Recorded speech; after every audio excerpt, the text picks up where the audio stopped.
내 가족은 나의 살부치이고요. 그 다음 내 친구들은 내 영혼부치들이에요. 이것들이 쭉 모아져가지고 나라는 존재를 이렇게 세워준 지지대 역할을 하는 거거든요. 그런데 욕 한 번 할 때마다 그 지지대 꺼내져 나가는 거예요. 그렇게 그 사람에 대해서 아무렇지도 않게 험한 말을 내뱉어서 그 영혼에다가 침을 뱉으면서 그 사람 하나씩 떠나가는 겁니다. 그럼 결국 무너지는 건 나예요. 그러니까 우리가 중요한 사람들, 의미 있는 사람들, 이 사람들에게 가장 하지 말아야 될 첫 번째는 바로 안녕하세요. 숭실사이버대학교 교수 이호선입니다. 가까운 사이일수록 하지 말아야 될 게 있어요. 욕하지 마세요. 굉장히 중요해요. 욕이라는 게 우리가 생각하는 상욕도 있고요. 그게 아니라 왜 계속 이 사람이 뭔가를 못한다고 이야기하는 계속 이 사람의 존재를 깎아내리는 이런 것들은 저는 상욕보다 더하다고 생각해요. 왜냐하면 영혼에다가 침을 뱉는 거거든요. 그래서 가까운 사이라고 한다면 그게 가족일 수도 있고요. 그게 친구일 수도 있고요.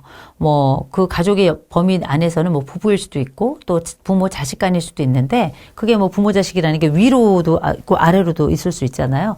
근데 가장 가까운 사람의 핵심 뭐냐면 소중한 사람이라는 거예요. 소중한 사람이라는 얘기를 할 때 저는 이런 말씀을 드리고 싶어요. 그럼 도대체 소중한 게 어떤 것이냐? 저는 이걸 이렇게 말씀드리고 싶습니다. 이 존재의 소중함을 가장 잘 알려주는 말은 뭐냐면 신의 작품이라는 뜻이에요. 신의 작품, 이게 흔히 이제 포이에마라고 보통 부르는데 이 포이에마라고 하는 이 신의 작품이라는 건 뭐냐면 신이 인간을 딱 만들 때 그냥 야 흙덩이하고 휙 집어 던진 게 아니라 이렇게 해가지고 정말 어떻게든 예쁘게 아주 그냥 뭐 빛나게 만든 거예요. 그리고 나서 신이 이 작품을 딱 본 다음에 뭐라 그랬냐면 아이고 예쁘다. 아이고 예쁘다. 이스라엘 말로 이걸 하토브라고 부릅니다. 토브 좋다라는 뜻인데 그냥 좋다 이게 아니야. 와 좋다 끝내준다 막 감탄을 하는 거예요.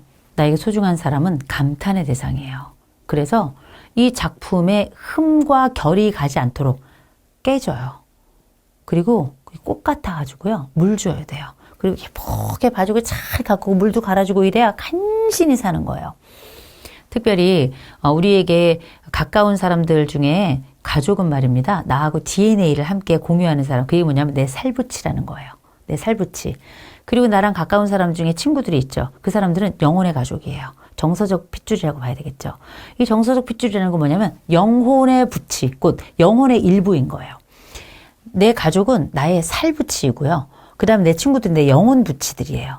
그래서 이것들이 쭉 모아져가지고 나라는 존재를 이렇게 세워준 지지대 역할을 하는 거거든요. 그런데 욕 한 번 할 때마다 그 지지대 꺼내져 나가는 거예요. 그렇게 그 사람에 대해서 아무렇지도 않게 험한 말을 내뱉어서 그 영혼에다가 침을 뱉으면서 그 사람 하나씩 떠나가는 겁니다. 그럼 결국 무너지는 건 나예요.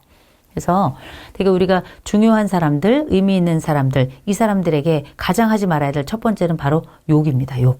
그리고 그 사람의 존재를 낮추는 그런 말들 정말 하면 안 돼요. 특별히 이제 나이를 꽤 먹어서 그 자녀들이 있는데 그 나이 들어서 같이 늙어가는 자녀들에게 여전히 막 상욕하고 네가 잘 되면 내 손에 장을 지진다 이런 얘기하는 너는 네 애미를 닮아서 네 애비를 닮아서 이런 얘기 아직도 하시는 분들 계시거든요. 이런 부모들 밑에 혹시 지금도 함께 살아가고 계신 분들 계시다면 제가 그분들을 부모님으로 모시지 말란 말씀 못 드리겠지만 자주 만나지 마세요. 최소한의 우리가 해야 될 부양은 해야 되겠지만 자주 만나지 마세요. 그거는 그분들에게도 욕할 기회를 안 드리는 게 전 효도의 일환이기도 하다고 생각을 합니다. 근데 놀랍게 그런 분들은 욕의 총량이 있어서요. 자식이 욕 안 하면 밖에 나가서도 욕을 해요. 그래서 알고 있는 것처럼 우리가 가지고 있는 이 존재는 나 스스로가 나를 아껴줘야 돼요. 우리가 왜 예쁜 옷 입는 또 멋진 옷을 또 비싼 거 드는 분들 계시잖아요. 그러면 우리가 그 사람한테 선물할 때도 아이고 이 사람 좋은 것만 쓰는데 내가 너무 싼 거 주는 거 아닌가 이런 생각이 들죠. 내가 나에게 가장 가까운 사람들에게 아주 귀하게 아주 값지게 그렇게 대접을 하잖아요. 그러면 이 세상에 이 사람처럼 나를 그렇게 해주는 사람이 없거든요. 그럼 그 사람이 최소한 내가 한 것보다 크거나 같게 나를 대하려고 애를 써요. 정상적인 사람이라면. 물론 배신의 뺨을 때리는 사람도 있겠죠. 근데 인간을 나쁘게만 보는 분들이 많이 계신데요. 저는 인간이 기본적으로 좀 선하다고 생각을 해요. 그러니까 자꾸 좋아지려고 하는 거거든요. 근데 세월을 살다 보면 어른들 자꾸 그렇게 아유 이 세상 아주 악당들 소굴이고 이 세상 뭐 망해야 되고 막 이런 얘기 막 하시잖아요. 내가 그만큼 뭔가를 이루지 못한 것에 대한 속상함도 있고 정말 살다 보니까 불편하고 어려운 지점들 너무 많이 보셔서 그럴 수 있는데 저는 어른들께 이런 말씀 드리고 싶습니다. 다음 세대들에게 이 세상 망해야 되고 이 젊은 것들은 다 싸가지 없고 또 이 세상 사람들을 믿을 수 없고 이런 이야기를 많이 하시는 분들 계세요. 저는 그런 분들은 조금 각성하셔야 된다고 생각합니다. 이거는 첫 번째 우리가 나이 들수록 하지 말아야 될, 특별히 가까운 사람들에게 하지 말아야 될 게 욕이라면 두 번째 진짜 하지 말아야 될 게 희망 꺾기예요. 저는 이 세상이 정말 멋지다고 생각합니다. 저는 제가 하는 말이 있어요. 종교의 중심엔 사랑이 있고 상담의 끝엔 희망이 있다고 저는 얘기를 해요. 아무리 어그러진 사람이라도, 아무리 못돼 먹은 사람이라도, 또 아무리 상처받은 사람이라도 상담 현장에 딱 들어왔을 때 그 사람은 당장에 뭐가 대단히 바뀌지 않더라도 저는 정말 요만큼이라도 달라진다고 생각을 해요.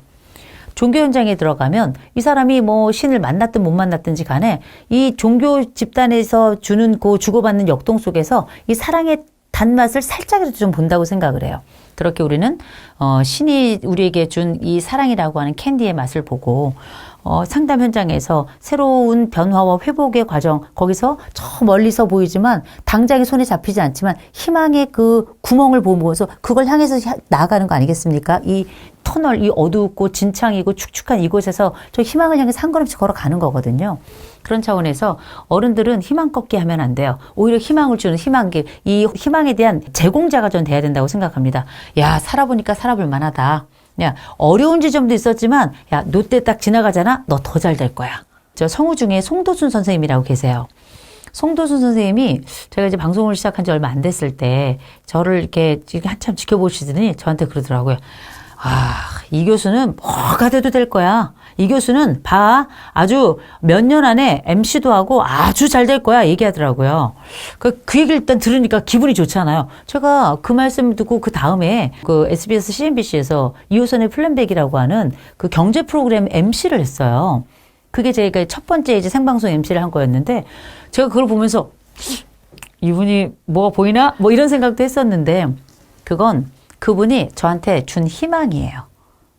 그건 예언이 아니라 희망이고요. 그 희망을 저는 예언으로 받아들인 거고요. 제가 그걸 해석을 그렇게 하는 거죠. 그래서 어른들이 특별히 오래 산 어른들 그리고 나이 들고 중요한 사람들에게 전해줘야 될 일, 또 가까운 친구들에게 해줘야 될 일이 뭐냐면 희망의 메시지예요. 누가 그 사람들에게 희망을 줘요? 누가 나에게 중요한 내 가족들, 내 피부치들과 나의 영혼의 부치들에게 희망을 주냐고요. 내가 희망이어야 돼요. 뭐 누군가는 뭐 사람이 희망이다 이런 얘기를 했지만 생각해 보세요. 그건 사람이라고 하는 건 마치 되게 막연하잖아요. 근데 그 희망은 내가 돼야 돼요. 다른 사람들이 나에게 희망을 주는 게 아니라 이제는 나이가 들잖아요. 내 가족들에게 내가 희망이 돼야 되고요. 내 친구들에게 내가 희망이 돼야 되는 겁니다. 다른 사람들에게 뭘 대단하게 기대하면서 걔는 왜 나에게 희망을 주지 않니? 너는 왜 나에게 욕을 하니? 그러면 욕하는 그 친구에게 오히려 걔한테 야 너는 지금은 욕을 하지만 넌 나중에 정말 잘 될 거야. 이렇게 그 사람에게 또 다른 희망을 주세요. 그러면 대화의 주제가 바뀌고요. 삶이 거기서 그 사람 또 다른 터닝 포인트를 만나게 될 수도 있는 거거든요. 그렇게 말하는 사람이 신의 전령 아니겠습니까? 내가 누군가에게 희망을 준다면 그 사람은 신의 전령으로 역할을 한다. 이렇게 생각하시고 여러분들 삶에서 가장 소중한 사람들, 그 가족들, 그 친구들에게 그런 신의 사명을 다하셨으면 좋겠어요.